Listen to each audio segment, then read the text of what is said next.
southwest Africa. Deep in a remote valley live the Dogon people, who are the descendants of a nomadic tribe that settled here around 1000 AD. Just like Akhenaten's followers, the Dogon had been forced to leave Egypt because of religious persecution. The Dogon claim a very long and ancient tradition, and in my opinion, maintain some of the ancient Egyptian traditions and myths that have been carried on right into the present age. Parts of ancient Egypt may not have died. They were carried on to this day among the Dogon. But what exactly are their beliefs? Dogon mythology holds that the sky god Amma created the first living creature, known as Namo. The legend also says that shortly after his creation, Namo multiplied into several parts, one of which rebelled against Amma. Amma responded by destroying him and scattering his ashes throughout the world. According to the Dogon myth, a god gave them this knowledge.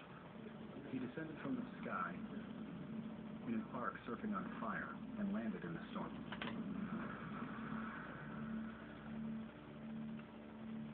Still today, Dogon celebrates a festival in the honor of Namo and that visitation that occurred in the remote past. How do we know this? For this festival, they have wooden masks that date back to a very long time ago when this festival began.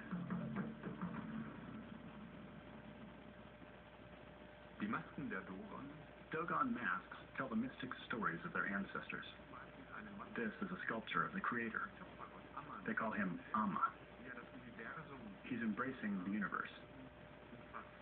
This is how they pass on information from generation to generation, by stories carved in masks. Ereignisse nach.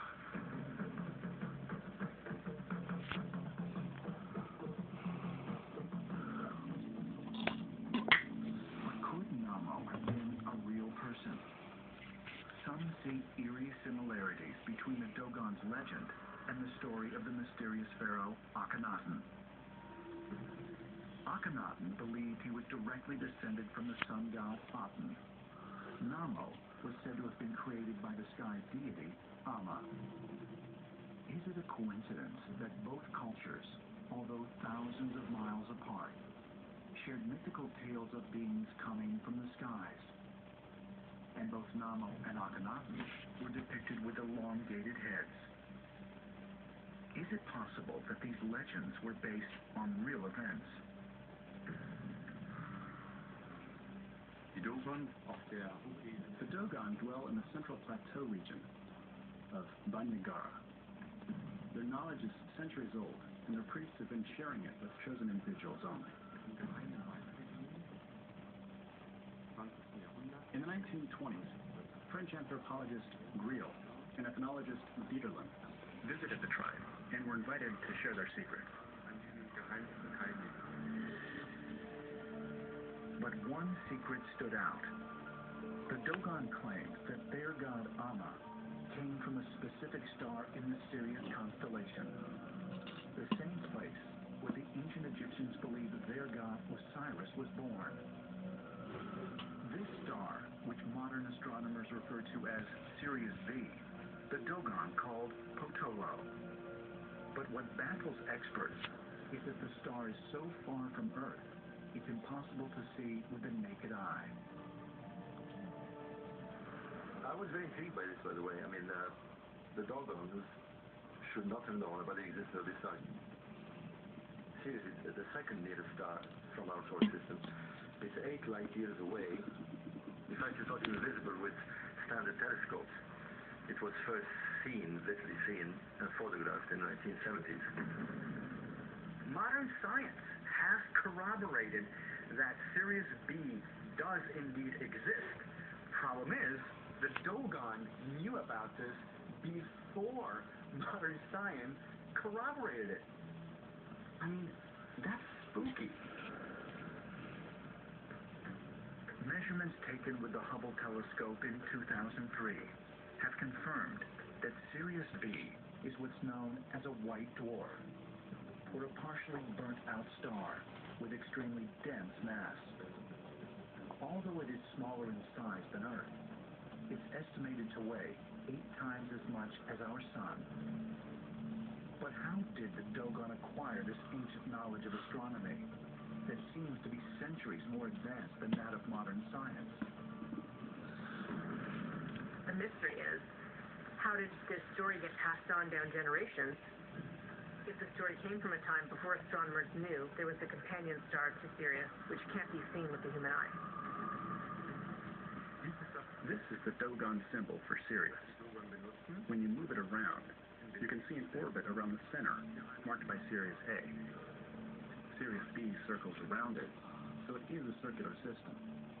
This sign is practically an astronomical model that the Dogon could not have invented because only Sirius A is visible. Sirius B and C are invisible. However, their description of the orbit is correct. One assumption is that this god, Namo, who brought them this knowledge, could have been an extraterrestrial intelligence. Since the early 20th century, the tribe has been routinely studied and researched by anthropologists. This has led many modern historians to claim that the Dogon must have learned about astronomy from Westerners.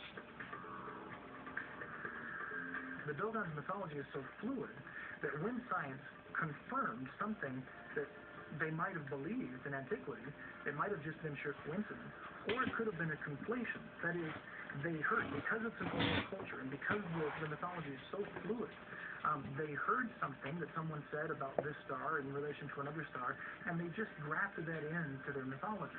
They grafted that into their religion. And then when some subsequent reporter comes along and says, "What do you believe?" they say, "Well, we've thought this for millions of years." When critics suggest that this knowledge was given to them by modern ethnologists, that's simply incorrect, because we know that this story goes back hundreds of years earlier than any modern ethnologist ever went there. If it were ever proven that all this information is exactly correct, including the parts that are still being studied by astronomers, this would mean that the Earth had visitors from outer space in prehistoric times. Either they inherited that knowledge, and the question is from where? From a previous civilization, or from some sort of extraterrestrial civilization, or a coincidence. In my view, it is not a coincidence.